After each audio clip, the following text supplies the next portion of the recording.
어느 날 거리에서 한 여인을 만났는데 그 여인이 점치는 여종이에요. 자, 이 여인은 아마 노예였을 거예요. 여종이라고 하니까 어떤 영적인 힘에 사로잡혀서 예언도 하고 사람들이 알지 못하는, 하지만 어떤 비밀한 일을 또 말하는 일을 했겠죠. 이 여인의 주인들이 여러 명이라고 하는 거 보니까 공유했던 것 같아요. 그러니까 이 여인이 점을 잘 쳤을 것 같아요. 그러니까 사람들이 많이 찾았고 그래서 돈을 벌었겠죠. 그래서 막 여러 명의 주인이 이 여인이 점치고 복제받으면 이걸 나눠 가졌겠죠. 아니면 신전에서 공용으로 사용되던 여인이었을 수도 있어요. 그러니까 신전의 재산을 이렇게 수익을 만드는 여인이었겠죠. 자, 이 여인을 한번 잘 생각해 보세요. 여자였습니다. 이 시대에는 여성이 인권을 가진 존재가 아니었잖아요. 이 시대에는 그러니까 인권이 없었던, 사람 취급받지 못했던 여인이었고요. 심지어 노예였어요. 노예. 그러니까 자신의 몸도 마음도 타인이 결정해야 되는 노예. 자기 스스로가 내 몸과 마음의 주권을 갖지 못한 상태인 거죠. 심지어 귀신이 들렸어요. 악한 영에 사로잡혀서 영혼도 자유롭지 못한 상태죠. 그러니까 이 여인은요, 몸도 마음도 심지어 영혼까지도 묶여있는 비참한 상태였어요. 그리고 이 여인의 삶의 이유는 어디에 있었습니까? 자기 자신에게 있는 것이 아니라 다른 사람들에게 돈을 벌어다 주는 거에 있는 거예요. 그러니까 내 존재의 효용성이 다른 사람들에게 돈을 많이 벌어다 주면 효용성이 좋은 거고, 돈을 못 벌어다 주면 내 존재의 가치가 없어지는 거죠. 그러니까 내 존재가 어떤 소중함도 갖지 못하는 상태, 사랑받고 존중받을 수 있는 존재라는 걸 전혀 경험해 보지 못한 삶, 이게 이 여종의 삶이죠. 그러니까 비참함이 일상이 되는 삶, 그냥 그렇게 살다가 끝나버릴 인생이에요. 근데 생각해보면 오늘을 살아가는 이 시대 사람들도 이러지 않을까요? 내 몸과 마음과 내 영혼도 무언가에 사로잡혀 있는 거죠. 내 존재의 가치가 돈에 의해서 평가되고 성공에 의해서 평가되고 자녀들의 성취에 의해서 평가되는, 그것으로부터 내 자신도 자유롭지 못한 거죠. 내 존재가 얼마나 존귀하고 가치 있고 소중한 존재인지를 충분하게 누리지 못한 채 살아간다는 건 내가 다른 것에 매여 있다는 증거잖아요. 내 생각과 마음과 감정이 내 존재의 가치로부터 나오는 것이 아니라 이 세상의 질서로부터, 다른 것으로부터 결정된다는 건 내가 무언가 매여 있다는 거잖아요. 우리가 알지 못하는 사이에. 어쩌면 이 시대 사람들이 이 여종과 같은 삶을 살아가는 거 아닙니까? 몸도 마음도 영혼도 갇혀 있는 거죠. 그러다 이제 바울 일행을 만난 거예요. 이 여종이 바울 일행을 보면서 막 소리를 질러요. 야, 이들이 믿는 신은 뭐 지극히 높으신 분이고 우리에게 구원의 길을 뭐 말씀해 주시는 분이다, 뭐 이렇게 이야기를 해요.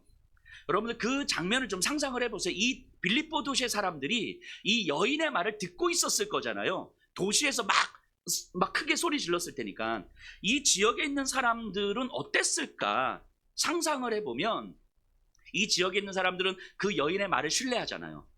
신뢰하니까 돈을 주고 점을 치러 갔겠죠. 그런데 그 여인이 뭐라고 이야기하냐면, 나에게 신 내려서 나에게 지혜를 주는 신보다 더 높은 신이 쟤네들의 신이야, 이렇게 이야기를 하는 거예요. 그 쟤네들은 그 신의 뭐 사제들이야, 그 신을 전하는 자들이야, 이렇게 얘기하는 거예요. 그러면 이 사람들이 여인에게 돈 들고 가려고 하다가 머뭇거리는 거죠. 저 바울이 훨씬 더 용한 점쟁이래, 뭐 이런 거죠. 그래서 이제 사람들이 바울을 막 따라다니지 않았겠습니까? 눈치를 보는 거죠. 저 신이 더 대단한 신이라면 우리에게 성공의 길을 가르쳐 줄 거고, 우리에게 축복의 길을 가르쳐 줄 거고, 내 고통에서 벗어날 수 있는 길을 가르쳐 주겠지 하면서 막 따라다녔을 거예요. 이 여인이 몇 날 며칠을 따라다녔다고 하니까 이 동네 사람들도 몇 날 며칠을 바울 일행을 이렇게 따라다녔겠죠. 그래서 바울이 되게 괴로워했다라고 이야기를 하는 거예요. 그런데 이 여종의 입장에서 한번 생각해 보세요. 평생을 비참하게 살아온 이 여종의 탄식 아니었을까요? 귀신의 능력을 빌어서 여종의 탄식을 보여주는 게 아닐까요? 이 장면이. 몸도 마음도 영혼도 매여있는 이 여종이 자기 스스로는 이 삶에서 해방될 수가 없는 거예요. 내 존재의 가치와 존귀함을 발견할 수가 없는 거죠. 그런데 복음을 만나니까, 예수 그리스도를 만나니까 저기서 내가 해방될 가능성을 찾은 거 아니겠습니까? 그러니까 내가 해방되고 싶다는 이 깊은 탄식 아니었을까 싶어요. 이 여인의 외침이요. 여러분, 그 복음 앞에 선다는 건 이런 거예요. 절망과 비참함이 복음 앞에 서면, 아니 좀 더 정확하게 말하면 절망과 비참함 앞에 복음으로 서면 우리의 이성은, 우리의 감정은 아무런 소망을 찾지 못할 테지만 우리의 영혼은 느끼는 거예요. 예수님의 복음은 우리를 해방시킬 수 있구나. 지금 이 절망과 비참함에서 나를 해방시킬 수 있는 유일한 능력이구나. 이걸 직감적으로 느끼는 거예요. 그래서 내 힘으로 살려는 자는 복음을 거부하는 것이고 내 힘이 없는 사람들은 복음을 받아들이는 거예요. 여러분, 이 예배의 자리가 바로 그런 것을, 이 복음의 능력을 경험하는 자리이지요. 여러분들의 삶이 탈출구 없는 절망 같을지라도 이 공동체 예배의 자리에서 찬양을 하면서 깊은 탄식의 기도를 하면서 진리의 말씀을 들으면서 우리 안에 있는 이 영적인 감각들이 깨어나는 거예요. 우리의 몸은요, 우리의 삶은 이 세상에 반응하도록 특화되어 있잖아요. 세상의 질서, 이 자본주의적 질서에, 욕망의 질서에, 성공의 질서에 반응하는 감각이 발달되어 있잖아요. 그래서 무의식적으로 이런 반응들이 나오는 거잖아요. 그런데 보이지 않는 그 하나님의 일하심에 반응하는 걸 영적인 감각이라고 하는데, 이 영적인 감각이 깨어있지 않으면 우리는 예배를 드려도 그냥 그렇구나 하면서 이 세상의 질서에 반응하는 방식으로 예배를 드리고 세상의 질서에 반응하는 방식으로 교회를 나오는 거거든요. 근데 우리의 영적인 감각이 깨어나면 세상의 질서에 반응하는 삶의 방식이 아니라 하나님의 말씀과 하나님의 질서에 반응하는 삶이 무엇인지를 이제 조금씩 알게 되는 거예요. 근데 우리의 영적인 감각을 깨울 수 있는 시간이 없다는 게 문제인 거예요. 그게 바로 우리 공동체 예배의 자리인 거죠. 이 공동체 예배의 자리에서 함께 찬양하고 함께 기도하고 함께 탄식하고 함께 말씀을 들으면서 옆에 있는 사람들의 그 깊은 탄식을 보면서 내 안에 있는 그 영적인 감각들이 깨어나는 거예요. 그러면 나를 해방시켜 줄 수 있는 힘이 바로 진리에 있는 거구나. 진리의 가치를 우리가 비로소 알게 되는 거죠. 예수 그리스도에게 우리의 해방의 능력이 있는 거구나. 이것이 느껴지는 거예요. 어쩌면 지금 이 자리에 계신 분들이 여종일 수 있지요. 몸도 마음도 우리 영혼도 무언가에 사로잡혀 있는, 갇혀 있는 여종일 수 있죠. 이 예배를 통해서 여러분들의 모든 영적 감각이 깨어나기를 간절히 소망합니다. 기도할 때, 찬송할 때, 이 말씀을 들을 때 그저 건성으로 듣지 마시고 정말 집중해서, 의지를 발휘해서 집중해서 들어보세요. 여러분들이 영적인 감각이 깨어나셔야 됩니다. 그래야 여러분들의 영적 감각이 깨어나서 복음이 우리를 해방시킨다는 것을 여러분들이 경험을 해야 여러분들을 통해서 또 다른 여종들에게 해방의 소망을 불러일으킬 수 있기 때문인 거예요. 하나님 여러분들을 그렇게 부르신 거잖아요. 여러분들을 그냥 좀 더 편안하게 만족하게 적당한 그리스도인으로 살라고 부르신 게 아니고 여러분들을 통해서 또 다른 여종들에게 해방의 소망을 불러일으키는 삶을 살라고, 그런 존재로 하나님께서 여러분들을 부르신 거잖아요. 그래서 여러분들은 이 예배의 자리에서 여러분들의 영적 감각이 깨어나야 되는 거죠. 바울을 따라다니는 사람들로 인해서 바울은 아마 좀 짜증이 났을 거예요. 근데 무엇보다 여종의 탄식이 들렸을 거예요. 그래서 복음을 선포합니다. 성령께서 바울의 선포를 통해서 여종을 해방시키셨어요. 그러자 주인들의 반응을 보세요. 19절에서 21절입니다. 여종의 주인들은 자기 수익의 소망이 끊어진 것을 보고 바울과 실라를 붙잡아 장터로 관리들에게 끌어갔다가 상관들 앞에 데리고 가서 말하되, 이 사람들이 유대인인데 우리 성을 심히 요란하게 하여 로마 사람인 우리가 받지도 못하고 행하지도 못할 풍속을 전한다 하거늘. 자, 여종을 통해서 점을 칠 수가 없자 이제 수익이 끊어질 것이 이제 예상이 되잖아요. 그러니까 이제 화가 난 거죠. 바울과 실라를 잡아다 이제 고발을 합니다. 근데 고발 내용이 뭡니까? 두 가지였거든요. 첫 번째는 유대인들이 성을 요란하게 만든다, 혼란하게 만들다고요. 근데 두 번째는 로마인들이 따를 수 없는 풍속을 전파한다, 이거였어요. 그러니까 이들이 이 도시를 혼란스럽게 만듭니다. 뭐 이런 얘기인데, 여러분 우리는 알잖아요. 이들이 왜 고발했는지. 이들이 왜 고발했습니까? 돈 때문이죠. 자기들의 수익이 끊어지니까 얘네들 이 억울한 거예요. 자기 손해 본 거니까. 그래서 고발한 거잖아요. 그런데 당시 로마법에 따르면 특별한 불법을 행하지 않은 상태에서 수익의 손실은 형사처벌 대상이 아니거든요. 그러니까 이 바울 일행을 고발할 거리가 없는 거예요. 이걸로는. 여종을 이렇게 뭐 귀신 쫓아내서 수익을 끊어지게 만든 걸로는 고발할 거리가 없는 거예요. 그래서 고발할 거리를 만들지요. 이 주인들이요, 그러니까 없는 이야기를 한 건 아니거든요. 뭐 있는 이야기를 했는데 그게 핵심은 아니었던 거죠. 그럼에도 불구하고 마치 그게 핵심인 것처럼 이게 그것이 고발의 핵심 이유인 것처럼 고발을 해요. 근데 이 모습을 보면서 우리도 그렇죠. 많은 경우 그렇죠. 누군가 때문에 자존심이 상해서 그 사람을 보고 싶지 않아. 그러면 내가 자존심 상해서 저 사람 안 봐요. 이러면 괜히 좀 찌질해 보이기도 하고, 그러니까 우리 안에서 저 사람 나하고 잘 안 맞는 것 같아요. 내가 저 사람 안 만나는 이유가 뭐 이런저런 이유들이 뭐 이런 이유들을 대잖아요. 사실은 그냥 내 자존심 상한 건데 뭐 이런 거죠. 뭐 우리 신앙생활 할 때도 마찬가지 아닙니까? 우리가 기도를 잘 못하는 이유, 아니면 예배를 빠질 때도 마찬가지죠. 뭐 빠질 만한 상황이 있어서 빠지겠죠, 당연히. 근데 조금만 더 생각해보면 내가 조금은 더 편안한 방식을 선택한 건데 마치 내가 편한 방식을 선택한 거예요 라고 말하면 뭔가 믿음 없어 보이기도 하고, 그래서 여러 가지 이유들을 많이 대는 거죠. 내가 이럴 수밖에 없었던 이유들. 뭐 이런 일들이 우리 일상에서는 수없이 많죠. 어쨌든 이 주인들도 그런 거예요. 핵심은 사실은 자기들의 경제적인 손해인데 여러 가지 이유들을 들어서 이들을 고발해요. 성을 심히 요란하게 했다는 것은요, 공공질서를 어지럽혔다는 거고요, 사회를 혼란하게 빠뜨리는 자들, 좀 더 심하게 말하면 반란까지도 연결이 되는 거예요. 여러분, 지금 바울이 빌립보에 있는 이 시기가 어떤 시기냐면 로마 본토에서 글라우디오 황제가 유대인들을 추방령을 내린 때예요.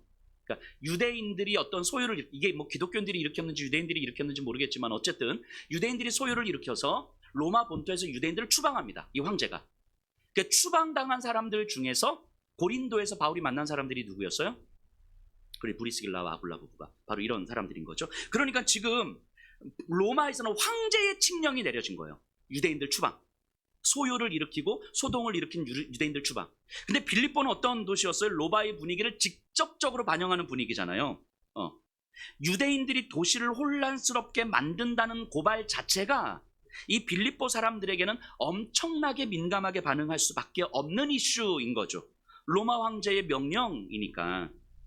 그리고 이제 이들이 소요를 일으킵니다라는 구체적인 내용이 이제 두 번째 고발 내용인데, 로마인들이 따를 수 없는 유대인의 풍속을 전했다. 로마인들은요, 다신을 섬기는 사람들이었거든요. 그러니까 신들마다 영역이 있어요. 가정을 다스리는 영역이 있고, 직장을 다스리는 영역이 있고, 돈을 다스리는 영역이 있고, 건강을 다스리는 영역이 있고, 결혼을 다스리는 영역이 있고, 뭐 자녀를 다스리는 영역이 있고, 뭐 등등등. 그래서 신이 많으면 많을수록 내 인생이 안전해지는 거겠죠. 신을 많이 섬기면 섬길수록 내 모든 인생을 다 책임져 줄 테니까, 모든 신들이 이 도시, 이 사회가 훨씬 더 안전해지는 거잖아요. 신이 많으면 많을수록. 이게 로마인들이었거든요. 근데 유대인들은 어떻습니까? 한 분씩만 섬기래요. 로마인들이 볼 때는 어떻게 보입니까? 들립니까 이게? 사회의 안전을 바라지 않는 자들. 한 분씩만 섬기면 저 신의 영역 외에 다른 영역은 어떻게 할 거야? 그럼 지들이 책임질 거야? 뭐 한 분 신을 섬기니까 뭐 할례도 하고 음식법도 지키고 뭐 이렇게 하는데, 저들은 이 로마 사회를, 이 도시를 위협하는 자들이라고 여겨지는 거죠. 그렇게 해서 고발을 합니다. 이 여종의 주인들은요, 로마인들이 가지고 있는 반유대주의 감정을 활용하면서 정치적 반란으로 바울 일행을 고발하고 있는 거예요. 자, 22절에서 24절입니다. 무리가 일제히 일어나 고발하니 상관들이 옷을 찢어 벗기고 매로 치라 하여 많이 친 후에 옥에 가두고 간수에게 명하여 든든히 지키라 하니, 그가 이러한 명령을 받아 그들을 깊은 옥에 가두고 그 발을 착고에 든든히 채웠더니. 자, 고발을 받은 관료들이요, 바울과 실레 옷을 찢고 막 때려요. 무슨 죄를 지었는지 신문을 하거나 이러지도 않습니다. 그냥 막 때려요. 왜냐면 이거는 황제의 칙령과 관련된 일인 거잖아요. 그리고 이제 깊은 감옥에 가두고 발에 이제 나무로 족쇄를 채우고 쇠사슬로 이제 벽에 딱 묶어 놓는 거예요. 그리고 간수에게 이들을 지키라고 이제 엄히 명합니다. 많은 사람들 앞에서, 군중 앞에서 사람들을 매로 때렸다는 것은 천한 신분으로 여겼다는 거예요. 그러니까 로마인들에게는 이렇게 하지 않죠. 그러면 바울과 실라는 로마 시민권을 가진 사람이잖아요. 그럼 사람들이 막 그럴 때, 나 로마 시민이요, 나는 로마 시민권을 가진 사람이 이러면 매 안 맞았을 거거든요. 이렇게 감옥에 안 들어갔을 거거든요. 그리고 뭐가 잘못했는지 잘못을 한번 따져봤을 거예요. 그러면 감옥에 들어갈 일이 없었을 텐데, 바울과 실라는 말을 안 하고 고스란히 매맞고 고스란히 감옥으로 들어갑니다. 왜 그랬을까? 이 부분은 조금 뒤에 가서 우리가 한번 생각해 보려고 하고요. 근데 어쨌든 이 상황을 한번 생각해 보면 바울은 복음을 전했고요. 여종은 해방됐습니다. 하나님의 일을 한 거잖아요. 바울이 자기 일을 한 게 아니라 하나님의 일을 한 거예요. 그런데 그 결과는 감옥이었죠. 빌립보의 감옥이 오늘날의 감옥 이렇게 생각하시면 안 돼요. 굉장히 습한 흙바닥에 빛이 없습니다. 횃불을 밝히지 않으면 대낮에도 아무것도 보이지 않는 그런 곳이에요. 온몸은 상처투성이었겠죠. 매를 하도 맞았으니까. 살점이 막 찢겨졌고요. 막 뼈가 드러났을 것이고 피가 막 흘렀을 것이고요. 습기가 많아 곰팡이가 가득한 흙바닥에 그 상태로 온몸의 상처로 막 뼈가 드러난 그 상태에서 아마 앉아 있는 거예요. 잠이 오겠습니까? 이 상황에서 아파서라도 잠이 안 오겠죠. 아파서라도 수치스러웠을 거고요. 억울했을 거고요. 답답했을 거고요. 어쩌면 지금이라도 나 로마 시민입니다. 그러면 아마 나갈 수 있었을 거예요. 그렇게 말하고 싶지 않았을까요? 25절 보세요. 그런데 어떻게 했는지. 한밤중에 바울과 실라가 기도하고 하나님을 찬송하며 죄수들이 듣더라. 그 감옥에서 그 상태에서 기도하고 찬송을 해요. 아마 성도님들은 어떨지 모르겠지만 저 같은 사람은 이런 본문을 보면 좌절이 되죠. 좌절이. 야, 어떻게 하라는 거지? 뭐 이런 마음이 들죠. 그런데 이런 생각을 좀 해보게 됩니다. 여러분들 기도는요 머리로 하는 게 아닌 것 같아요. 내가 기도해야 되겠다 이렇게 결단해서 하는 게 아닌 것 같아요. 기도는 몸으로 하는 거죠. 몸으로. 내 몸에 자연스럽게 익숙해져야 되는 거예요. 기도해야 될 일이 생겼을 때 많은 분들이 이런 말씀을 하시거든요. 목사님, 제가 어떻게 기도해야 될지 잘 모르겠어요. 기도가 잘 안 나와요. 기도를 하는데 5분 이상 10분 이상 하면 더 이상 할 말이 없어요. 왜 그럴까요? 기도가 우리에게 익숙해지지 않기 때문입니다. 아주 쉽게 말하면 평소에 기도 안 하기 때문이에요. 평소에 기도를 안 하니까 5분 10분 기도하면 더 이상 할 말이 없어지는 것이고 막상 기도의 자리에 갔는데 할 말이 없는 거고요. 뭐 어떻게 기도해야 될지 모르는 거죠. 여러분 평소에 기도를 안 하면요. 어떤 상황에 부딪혔을 때 기도로 상황을 뚫고 나갈 수 있는 힘이 없어요. 힘이 없으니까 이 상황을 뚫고 나갈 힘이 없으니까 이 상황을 외면하든가 이 상황을 타협하든가 하는 거거든요. 그러니까 내가 이렇게 행동할 수밖에 없는 이유, 저렇게 행동할 수밖에 없는 이유를 끊임없이 찾아서 자신을 정당화시키는 거예요. 상황을 뚫고 나갈 수 있는 힘이 없으니까 자기를 정당화시키는 거예요. 내가 이렇게 행동할 수밖에 없는 이유는 이것 때문이라고, 어쩔 수 없었다고 계속. 여러분 분명한 건요, 기도와 말씀과 찬송의 자리가 우리의 일상에 없으면 필연적으로 자기라는 우상을 섬기게 됩니다. 다시요. 기도와 말씀과 찬송의 자리가 우리의 일상에 없으면 필연적으로 자기라는 우상에 섬기게 돼요. 헌신을 해도 마찬가지입니다. 헌신하는 자기라는 우상을 섬기게 되는 거예요. 성경에서 기도의 사람으로 불리는 대표적인 인물이 다니엘이잖아요. 다니엘이 바벨론에 이렇게 이 총독으로 있었잖아요. 근데 다니엘을 시기하는 대신 관료들이 다니엘을 끌어내고자 여러 가지 계책을 짜거든요. 근데 방법이 없자 고안한 계책이 이거였어요. 앞으로 한 달 동안 왕 외에 다른 그 어떤 존재에게도 예배하거나 절을 하거나 기도를 하면 사자굴에 던져 넣을 거다. 이 조서를 써요. 그러니까 이 다리오 왕이 보고 오 이거 괜찮은데 하고 도장을 땅 찍어줍니다. 여러분 다니엘에게는요 사자굴에 들어가지 않을 수 있는 방법들이 많이 있었어요. 왜냐면 한 달이잖아요. 고작 한 달이잖아요. 그러니까 한 달이니까 한 달 예배 안 하면 되지 하나님을. 한 달이니까 하나님 한 달 기도 안 하면 되죠. 뭐 그거 누가 뭐라고 하겠습니까? 어쩔 수 없었죠. 일단 내가 살고 봐야 되니까. 그런데 그 상황을 성경은 이렇게 이야기합니다. 다니엘서 6장 10절인데요. 제가 한번 읽어볼게요.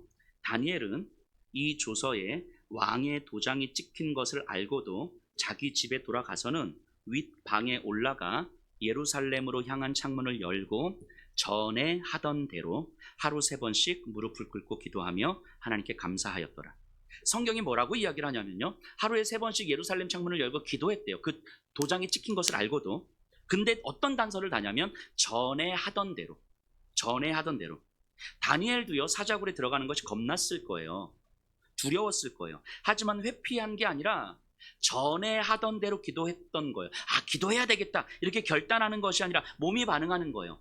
어쩌면 이 전에 하던 대로 했던 이 기도의 습관들이 없었다면 회피할 수 있는 방법을 찾았겠죠. 하나님, 뭐 이런 거 괜찮죠? 찾았겠죠. 그런데 전에 하던 대로 기도를 한 거예요. 하나님께 기도하는 자리에 나가는 것이 몸의 습성이 되어 있는 거예요. 여러분들 어떤 상황에 부딪혔을 때 인간은요, 본성적으로 내 살 길을 찾게 되어 있습니다. 어떻게 하면 내가 조금 더 덜 힘들지? 어떻게 하면 내가 조금 더 편안하지? 어떻게 하면 내가 조금 더 만족스럽지? 어떻게 하면 내가 조금 더 덜 고통스럽지? 본성적으로 내가 살아날 방법을 찾게 되어 있어요. 그런데 내가 살아날 방법을 찾는 것보다 기도하는 자리를 먼저 찾는 것, 이게 믿음의 삶을 가능하게 만드는 힘이지요. 여러분들의 일상을 한번 좀 돌아보십시오. 일상의 습관으로 기도하는 자리가 있습니까? 여러분들 집에서 기도가 잘 됩니까? 잘 되시면 그 너무 감사한 거예요. 집에서 기도가 잘 되시면. 근데 하지만 대부분은요, 집에서 기도 잘 안 되잖아요. 기도하려고 마음을 딱 먹었는데 핸드폰이 옆에 있고, TV도 거실에 있고, 눈을 잠깐 떠서 눈을 봤는데 침대가 보여. 이러면 기도하려고 앉았다가도 사실은 딴 생각 나다가 일어나는 거잖아요. 그 집에서 기도를 진짜 많이 하시는 분들은 그 진짜 대단하신 거예요. 정말. 그래서 가능하면 교회로 오셔야 돼요. 기도하는 자리가 있어야 됩니다. 저희가 주일 예배 때 뭐 설교하기 전에 설교한 후에 기도를 하는데 그래도 조금 많이 하잖아요. 뭐 여러 가지 이유가 있지만 그냥 뭐 이유는 아니고 그냥 기도를 하는 건데, 일주일에 딱 이 시간만 기도하시는 분들 있잖아요. 딱 이 시간만 기도하시는 분들. 일주일 내내 기도 안 하다가 예배 시간에 와서 같이 기도할 때 그냥 기도 안 할 수 없으니까 같이 기도하는 그런 분들. 뭐 그런 분들이 거의 없을 거라고 생각은 하지만 이 자리에는. 그럼 적어도 일주일에 기도 안 하다가 이 시간 기도하는데 이 시간에 뭐 1, 2분 기도하고 마치고 그러면 안 되는 거잖아요. 적어도 이 정도는 기도해야 되는 거잖아요. 적어도 한 5분은 기도해야 되는 거잖아요. 적어도 일주일에 내가 5분은 기도했다. 178시간 시간 중에서 5분 기도했다. 뭐 이런 정도는 돼야 되는 거잖아요.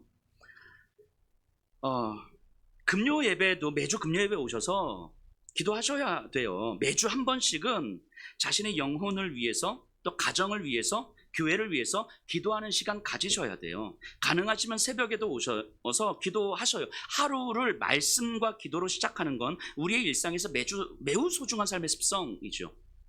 혹시 교회로 나오기가 쉽지 않으신 분들도 계십니다. 그런 분들도요, 반드시 내가 기도하는 자리가 있어야 되고 기도하는 시간이 있어야 되는 거예요. 시간 나면 기도하고 자기 전에 기도하고 기도 시간이 안 나오더라고요. 정해진 시간, 정해진 자리가 있어야 그나마 기도를 하더라는 거죠. 말씀도 마찬가지죠. 말씀을 묵상하는 것도. 매주 월요일 오전에 우리 몇몇 여자 집사님들이 모여서 큐티 나눔을 해요. 매주 월요일마다. 이게 꽤 시간이 됐어요. 하신 지가. 근데 그 시간들이 쌓여가면서 일상을 대하는 힘들이 달라지는 걸 이제 조금씩 느끼는 거죠. 본인들도 조금씩 느끼는 거죠. 쉽게 일상에 흔들리지 않는 자신을 발견하는 거예요. 이 시간들이 처음에는 안 그래도 쌓여가면서. 그러니까 큐티하는 시간이, 이 월요일 큐티 모임이 없으면 더 힘든 거죠. 그렇죠? 예. 수다 떨는 모임들이 되게 좋아요. 하지만 수다 떠는 모임보다 큐티하는 모임은 조금 더 귀찮고 조금 더 불편하거든요. 하지만 훨씬 더 유익하고 우리의 일상에 힘을 만들어내고 우리의 일상을 대하는 태도를 만들어가는 거예요. 여러분들 혼자서 힘들면 몇몇 분들이 모여서 큐티 나눔 하세요. 근데 저는 큐티 나눔 하고 싶은데 누구하고 같이 해야 될지 모르겠습니다. 말씀하세요. 제가 아파트별로 지역별로 묶어드릴 테니까 뭐 건영에 계시는 분들 현대 건영 묶어드리고 뭐 늘푸른 성원 묶어드릴 테니까, 그래서 이 가까운 데서 모여서 하세요. 그렇게 매일매일 한번 해보세요. 매주 해보세요. 수요성석 학당도 있고 뭐 제자반도 있잖아요. 1년 2년만 꾸준하게 한번 해보세요. 확신하건대 일상을 대하는 힘이 달라집니다. 여러분, 지금 바울을 생각해 보세요. 너무 아픕니다. 너무 마음이 힘들어요. 흙바닥에 누울 수가 없어요. 상처 때문에 잠이 안 와요. 그래서 하던 대로 기도를 하는 거예요. 찬송도 했을 겁니다. 말씀 나눔도 했을 거예요. 찬송과 기도를 하다 보니까 자기들도 모르게 점점 소리가 커졌을 것이고요. 감옥에 있는 다른 죄수들도 다 듣게 됐었어요. 그렇게 빌립보 감옥에서 바울 일행은 지금 보내고 있는 거예요. 이 모습이. 여기까지 이해가 좀 되시나요? 여기까지 좀 정리가 되십니까, 이 상황이? 여종의 해방, 빌립보 감옥에서 바울과 실라의 기도. 이 내용이 전제가 되시면 이 본문을 통해서 진짜 하고 싶었던 이야기를 이제부터 시작할 거예요. 이제부터.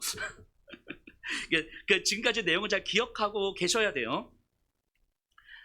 자, 여러분, 바울은요, 빌립보에서 복음을 전했어요. 하나님의 일을 했습니다. 여종을 해방시켰어요. 그런데 세상은 복음을 받아들이지 않았고요. 복음의 능력을 드러냈던 바울과 실라를 감옥에 가두어 놓습니다.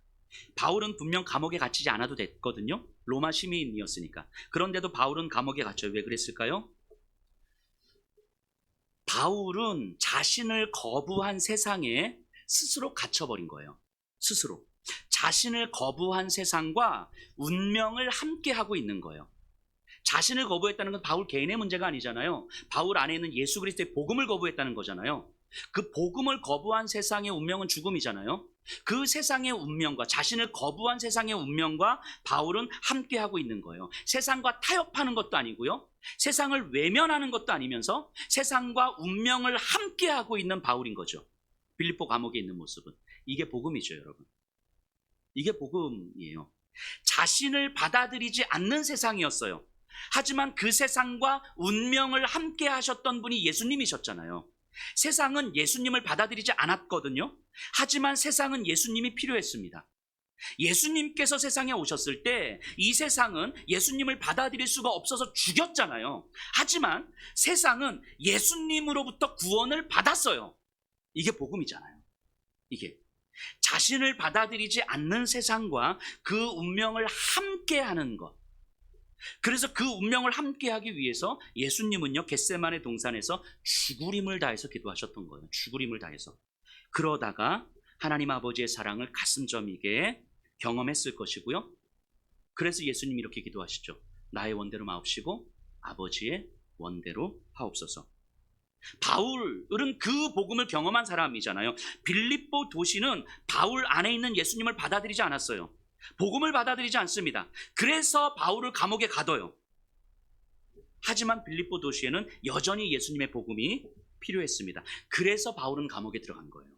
그래서 바울 자신을 거부한 세상과 운명을 함께하기 위해서. 왜냐하면 저들과 함께하는 것이, 저들과 타협하지도 않으면서, 저들을 외면하지도 않으면서 저들과 운명을 함께하는 것이 복음이라는 것을 바울은 경험했기 때문인 거죠. 그래서 감옥에서 나올 방법을 찾지 않습니다. 로마의 시민권을 사용하지 않아요. 그리고 거기서 기도합니다. 억울하고 수치스럽고 아파서 그만하고 싶은데, 그래서 죽으림을 다해서 기도한 거예요.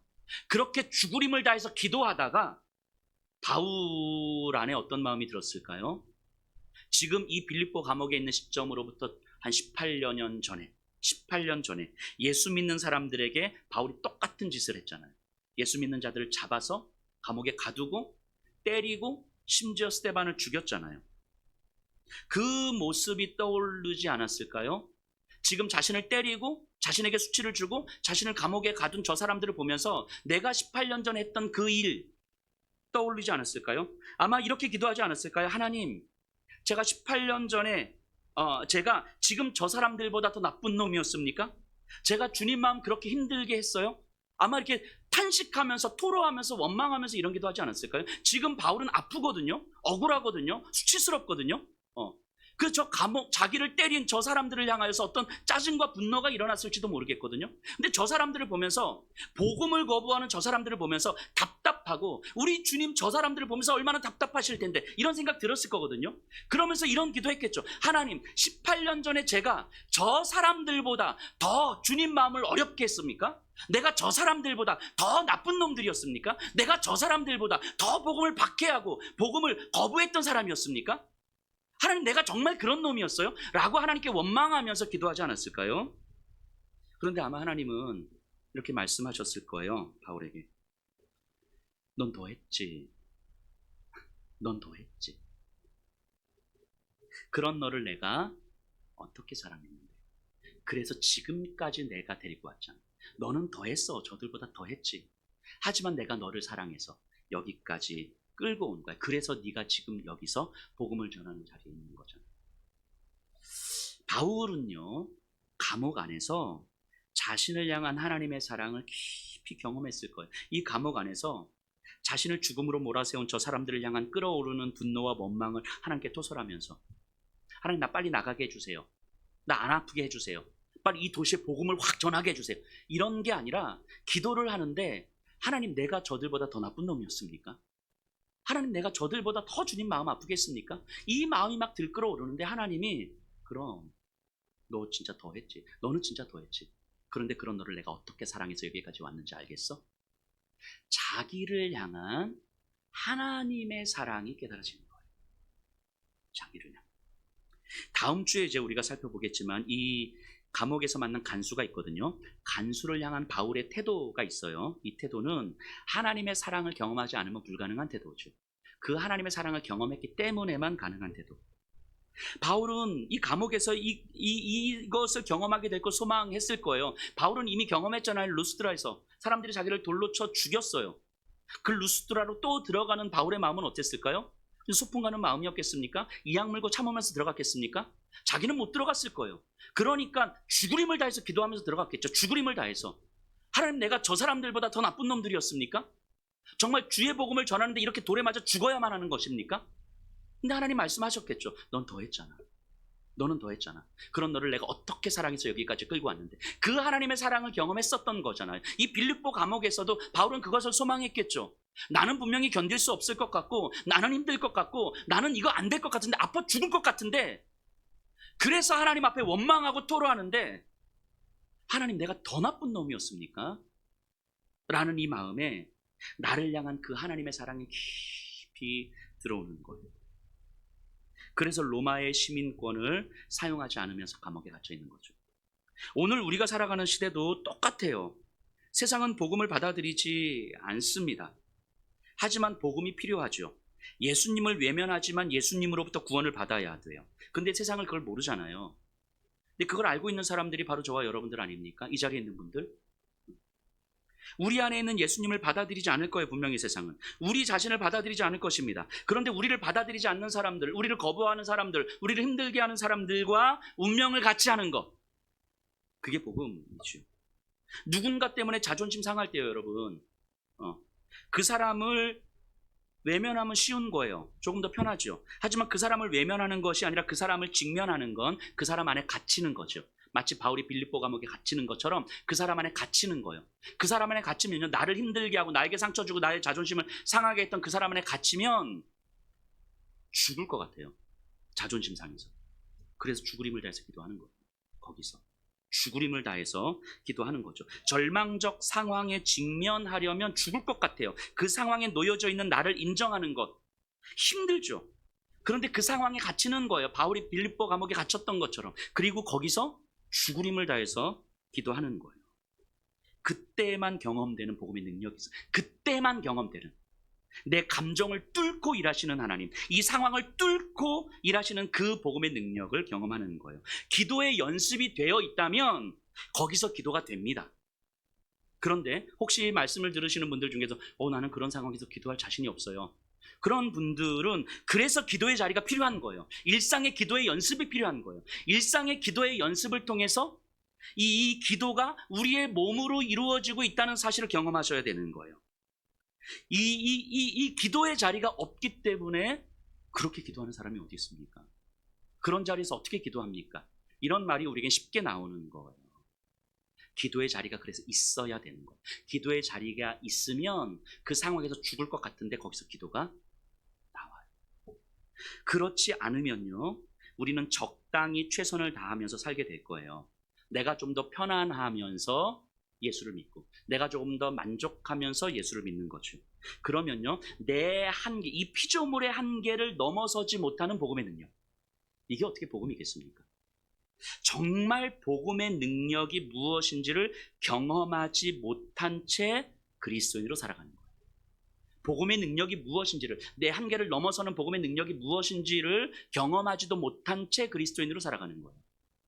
이게 얼마나 비참한 모습입니까? 하나님은요, 저와 여러분들을 그렇게 살라고 부르신 게 아니에요. 그런데 이게 어려운 거죠, 이 일이. 이번 주일에요. 그러니까 오늘 주일 좀 이따 아마 예배 끝나고 성도님들 점심 식사를 이제 하실 거예요. 근데 이 주일 점심 식사와 관련해서 작은 해프닝이 좀 있었거든요. 그러니까 지난 수요일에 어느 단체, 제가 단체를 밝히진 않겠습니다. 어느 단체 신우회에서 연락이 왔어요. 신우회라고. 그러니까 지역에 있는 교회를 자기들이 좀 섬기고 싶다고 이 신우회에서. 그래서 주일 점심 식사로 우리 성도님들에게 도시락을 후원하겠다는 거예요. 한솥 도시락 같은 일식, 이제 뭐 8찬, 6찬 뭐 이런 그 국 있고.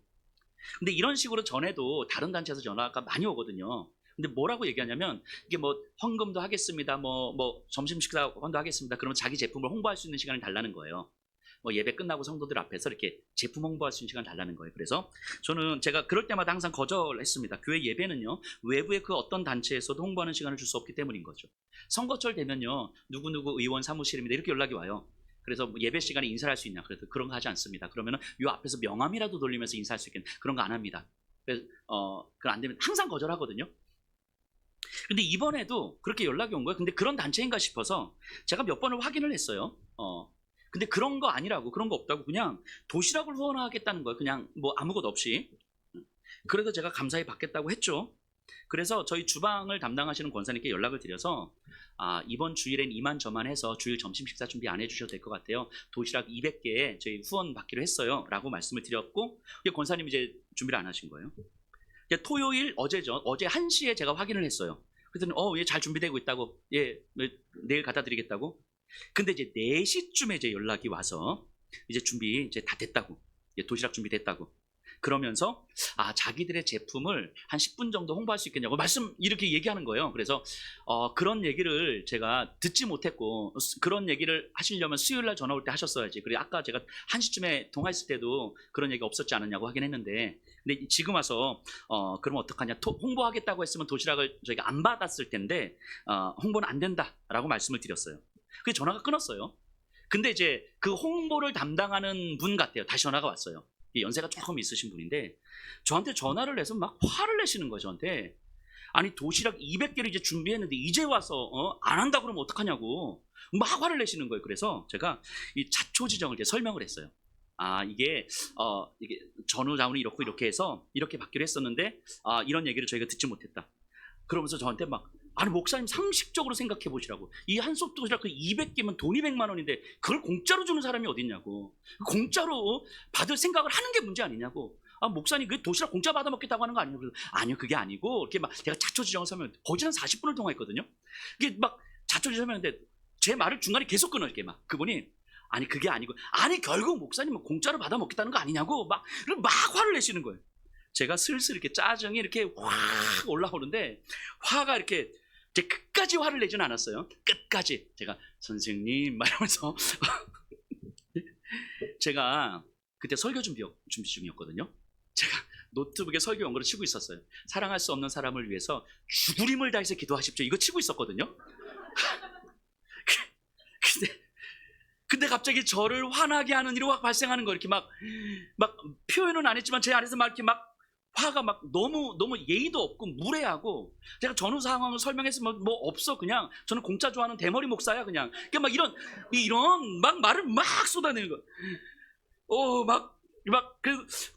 꼭 화를 참으면서 결국 제 안 하겠다고 하고 도시락 취소하시라고. 그러니까 이분은 도시락 취소한 게 200개 준비했는데 취소한 게 너무 화가 나신 거예요. 이렇게. 그럼 이거 어떡하라는 거냐고. 그 목사님 이거 어떻게 책임지실 거냐고. 이걸 내가 왜 책임지냐고. 근데 그럼 누가 책임져? 그래서 어쨌든 끊었어요. 그리고 권사님께 전화드려서 권사님 내일, 그때가 오후 한 5시 넘었어요. 내일 점심 식사 해야 될 것 같아요. 얼마나 죄송합니까 권사님께. 아니었으면 미리부터 준비하셨으면 되는 걸. 오후 5시에 그렇게 준비된 점심 식사입니다. 오늘 꼭 드시고 가셔야 돼요. 제가 아무리 설교 준비를 하고 아무리 기도를 해도 이 순간의 화를 참는 게 안 되는 거예요. 이 순간의 화를 참는 게. 제가 막 화를 표현하고 이러진 않았지만 제 안에서 이렇게 막 화가 막 치밀어 오르는데 전화를 딱 끊고 이제 설교 준비를 노트북 앞에 딱 앉았잖아요. 죽을 힘을 다해서 기도해야 됩니다. 이 타이핑이 안 쳐지는 거예요. 이 타이핑이 안 쳐지는 거예요. 왜냐하면 이 시간에 나는 죽을 힘을 다해서 기도를 못 하겠거든요. 이 시간에. 이게 우리더라고요. 이 작은 일에도 화를 참지 못하는 사람들이에요, 우리가. 아니, 제가 그렇더라고요. 제가 지난주 그 새벽 예배 중에도 한번 잠깐 말씀드렸는데, 여러분 그 제가 목사잖아요. 목사의 자리가 저는 축복의 자리라고 생각을 하거든요. 근데 왜 축복의 자리인지 아세요? 목사의 자리가 무슨 큰 능력이 있거나 목사 아무것도 아니에요. 그런 건 아무 의미가 없어요. 근데 목사의 자리가 왜 축복의 자리일까라고 생각을 하면요. 목사는 성도님들을 위해서 기도를 하잖아요. 여기 계신 분들을 위해서, 우리 예수평화교회 성도님들을 위해서 한 분 한 분 기도를 한단 말이죠. 오해는 하지 말고 들으셔야 돼요. 그런데 항상 기도하고 싶은 마음이 드는 건 아니거든요. 이 자리에 계신 분들 말고 항상 기도하고 싶은 마음이 드는 건 아니거든요. 어떨 때는 정말 기도가 잘 안 되는 분들도 계시고요. 기도하기 싫은 사람도 있고요. 때로는 환멸을 겪고 거절과 배신을 당하면, 때로는 열매 없는 에너지를 오랫동안 쏟으면, 때로는 좀 얄미우면 기도하고 싶지 않을 때가 되게 많아요. 예전에 제가 부목사로 사역했을 때 어떤 성도님이, 집사님이 저한테 진짜 대놓고 막 쌍욕을 하신 적이 있었거든요. 저렇게 앞에 앉아서 저한테 진짜 1시간 이상을 저한테 막 개 이러면서 막 욕과 저주를 막 부으셨어요. 뭐 제가 잘못한 건 없는데 그분의 어떤 화풀이 대상이 필요했었는데 그게 제가 된 거죠. 그래서 제가 1시간 이상을 막 진짜 막 쌍욕과 저주를 듣고 이 교회에 와서 기도의 자리에 앉았는데 너무 억울해서 감정이 주체가 안 되는 거예요. 제가 이렇게 하나님, 그래도 하나님의 귀한 영혼을 품게 해주셔서 감사해요, 이렇게 기도했으면 얼마나 멋있었겠어요, 제가. 근데 이 억울해서 감정이 주체가 안 되는 거예요, 제가. 그래도 막 하나님 앞에 감동해서 운 게 아니라 억울해서 막 눈물이 막 나오는 거예요. 막 혼자서 막. 그래서 제가요, 그 1년 동안, 그 이후로 1년 동안 그분을 위해서 단 한마디도 기도하지 않았어요. 단 한마디도. 웃기죠, 목사가. 그 1년을 지내면서 저를 가장 힘들게 만들었던 게 뭔지 아세요? 제가 욕을 먹고 저주를 받고 막 쌍욕을, 이 자존심 이상 이게 아니라, 그것이 처음에는 힘들었지만 목사가 성도를 위해서 기도할 수 없다는 이 사실이 너무 힘든 거예요. 그럼 기도를 하면 되잖아요. 그런데 진짜로 기도할 마음이 단 1도 안 생기는 거예요. 내가 기도를 한번 해봐야 되겠다 했는데 안 됐어, 이게 아니라 기도를 해야 되겠다라는 마음이 단 1도 안 생기는 거예요. 거지나 1년이 지내는 거예요. 이게 못하겠는 거예요. 그런데 그런 제 자신이 너무 비참한 거예요. 목사가 성도를 위해서 기도할 마음이 단 1도 안 생기는 이 모습이 너무 제 자신을 비참하게 만드는 거죠. 그 이후로 어떤 경우에서도 기도를 포기하지 않으려고 하는데 참 쉽지 않습니다. 또 두려움이 있는 거예요. 하나님, 내가 또 기도할 마음이 단 1도 생기지 않는 그런 분들이 나에게 경험될까 봐. 이게 두려운 거죠. 그 사람 때문이 아니라 그렇게 기도할 수 없는 내 모습이 두려운 거죠. 그래서 때로는 정말 애써서 기도해야 하기도 하고요. 진짜 이악 물고 기도할 때가 있어요. 이악 물고. 누군가를 위해서 기도하는데 이악 물고 기도해야 되는 거죠. 어떨 때는 이렇게 흐물흐물 기도해요. 우리가 좀 기도하기 싫은 사람이 있으면 하나님 기도하잖아요. 하나님, 저희 정현미 집사님 이런 거 정확하게 발음하면 내 자존심이 상해. 그 사람을 위해서 기도할 때 정확하게 발음하면 그래, 기도는 해야 되겠고, 흐물흐물 이렇게 기도하는, 하나님 저는 이렇게 기도할 때도 있어요. 그래도 기도의 자리를 놓치지는 않으려고 합니다. 근데 참 한심하죠. 성도님들에게 이 목사가 한심하죠. 그런데 그럴 때마다 항상 제 안에 이런 마음으로 하나님 앞에 기도를 해요. 이거 원망하는 거예요. 하나님을 원망하는 거예요. 제 마음이 힘들어질 때마다, 하나님, 제가 진짜 저 사람보다 더 힘든 사람입니까? 하나님, 제가 저 사람보다 훨씬 더 주님 마음 힘들게 하는 사람이에요? 이게 그냥 이렇게 말하지 않고 그냥 막 원망하면서, 하나님, 내가 도대체 뭘 잘못했어요? 이렇게 기도하는 거예요. 하나님, 내가 뭘 잘못했어? 내가 저 사람보다 더 힘든 사람이죠. 내가 뭘 그렇게 막 이렇게 혼자 울면서 하나님과 막 토로하는 거예요. 근데 내심 이런 마음을 기대하는 거죠. 하나님이 이런 말씀 주셨으면 좋겠는데, 야 환호가, 넌 저 사람보다 훨씬 낫지. 그러니까 네가 참어. 이런 마음 주시기를 내심 기대하는 거예요. 근데 하나님 단 한 번도 그런 마음 주신 적이 없어요. 너는 더 했지. 너는 더 했지. 너는 나를 더 힘들게 했지. 그런 너를 지금까지 내가 얼마나 사랑했는데, 이 마음을 주시는 거예요. 너를 향한 내 사랑을 이제는 조금 알겠어? 이렇게 말씀하시는 거죠.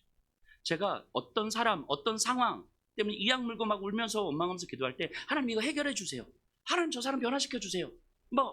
근데 어느 순간 하나님의 마음은 제 자신을 향해 있는 거예요. 제가 막 그렇게 기도할 때 너는 더 했지. 너는 더 했지. 근데 그런 너를 내가 사랑해서 여기까지 데리고 온 거잖아.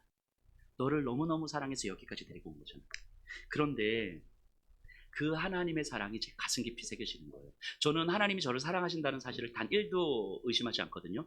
그런데 문제는 그 하나님의 사랑이 제 일상을 살아가게 하는 힘은 아니더라는 거예요. 일상 속에서. 그런데 하나님의 사랑이 내 가슴 깊이 점여들어올 때 그때 그 자리에서 울면서 기도하는 자리에서 하나님의 사랑이 내 가슴 저미게 경험이 될 때, 내 가슴이 떨리도록 하나님의 사랑이 경험이 될 때, 그때는 그 하나님의 사랑이 저를 가득 채우는 거예요. 그때 제가 가장 먼저 하나님께 하는 고백은 항상 이거였어요. 항상 그 모든 순간들에 항상 이 고백이 먼저 나왔어요. 하나님 사랑합니다. 하나님 내 온 마음 다해서, 내 온 힘을 다해서, 내 온 인생을 다해서 하나님 사랑합니다.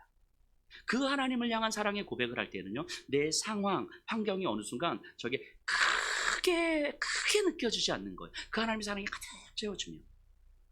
그러니까 돌아보면 사실은 제가 몸과 마음과 영혼이 매여 있었던 그 여종 같은 존재였던 거죠. 그런 저를 해방시키기 위해서 저에게 이악 물게 하는 그분을 내 옆에 두셨던 거예요. 하나님의 사랑이 깊이 경험이 되면 그 다음부터는 성령께서 하시는 거예요. 그 다음 성령께서. 목사의 자리가 축복인 이유는 저는 여기에 있다고 확신합니다. 힘들어도 외면할 수 없는 자리. 기도해야만 하는 자리. 그런데 그 자리에서 하나님의 사랑이 너무너무 가슴 저미게 경험이 되는 거예요. 하나님 나 이렇게 사랑하시는구나. 하나님이 나를 정말 이토록 사랑하시는구나. 가슴 저미게 가슴 떨리도록 경험이 되는 거예요. 여러분, 이것이 우리 일상에서 경험하는 부활의 능력 아닙니까? 빌립보의 감옥에 갇힌 것이 십자가의 죽음이라면 그곳에서 자신을 향한 하나님의 깊은 사랑을 경험하는 것은 부활의 능력이죠. 거기서 하나님의 역사는 일어나는 거예요. 우리의 힘이 아니라 거기서 일어나는 역사가 복음의 능력이죠. 이런 일들이 꼭 목사에게만 있어야 합니까? 아니잖아요. 모든 그리스도인들에게 허락된 자리인 거죠. 여러분들 하나님의 사랑을 더 깊이 경험하기를 원하시잖아요. 그래서 이렇게 기도하시잖아요. 하나님, 제가 하나님의 사랑으로 살고 싶습니다. 내 인생이 하나님의 사랑으로 가득 채워지고 싶습니다. 그래서 하나님이 여러분들에게 응답하신 거예요. 여러분들로 하여금 이 악물게 하는 그 사람을 옆에 두심으로써 여러분들을 응답하신 거라고요. 거기서 그 사람 안에 갇혀 있으라고. 외면하지 말고 타협하지 말고 그 사람 안에 갇혀 있으라고. 그리고 거기서 죽을 힘을 다해서 기도해 보라고. 사랑할 수 없는 사람 때문에 하는 이 죽을 것 같은 기도는요, 단언하건대 사랑할 수 없는 나를 향한 하나님의 사랑을 깨닫게 할 거예요. 가슴 저미게 가슴 떨릴 만큼 주님의 사랑을 경험하게 되는 거예요. 그게 복음의 능력이지요. 절망적 상황에서 내 아픔과 내 상처와 내 어둠뿐인 깊은 절망 가운데서 우리 이렇게 탄식하는 거, 하나님도 이렇게 아프셨냐고, 하나님의 아들 십자가에 달려 죽을 때 이렇게 아프셨냐고, 하나님 나처럼 이렇게 아프셨냐고 탄식하는 거예요. 그때 하나님 이렇게 말씀하실걸요. 하나님 저기 이렇게 말씀하시는 거예요. 그때도 내 아들이 십자가에서 죽을 때에도 난 너 생각하고 있었어. 이거 말씀하시는 거예요. 내 아들 죽어갈 때도 난 너 생각하고 있었어. 그러면 이 하나님의 마음이 우리에게 가슴 저미도록 경험이 되면 여러분들은요, 이렇게 고백하게 될 거예요. 하나님 사랑합니다. 내 온 마음 다해서 하나님 사랑합니다. 내 온 힘 다해서 하나님 사랑합니다. 내 전 인생을 걸고 하나님 사랑합니다. 나를 그렇게 좌지우지했던 내 상황과 환경들, 내 마음을 그렇게 뺏었던 것, 나를 그렇게 힘들게 만들었던 이 상황들이 여전히 우리를 힘들게 만들지만 이것이 하나님의 사랑에 비할 바가 아니었구나. 이것이 경험되는 거예요. 가슴 저미게 경험이 되는 거예요. 이게 복음의 능력이죠. 이 복음의 능력을 경험할 수 있는 사람이 그리스도인 거예요. 이게 얼마나 큰 은혜고, 이게 얼마나 큰 축복이고. 그래서 이 복음의 능력이 경험된 사람은 또 다른 누군가 그 여종을 해방의 소망을 불러일으키는 거예요. 그게 교회죠. 빌립보 감옥에서 바울의 기도와 찬송이 바로 이 모습이었어요. 여러분들에게 오늘 이 예배의 자리가 복음을 경험하는 자리이기를 간절히 소망합니다. 우리 성찬을 할 텐데요.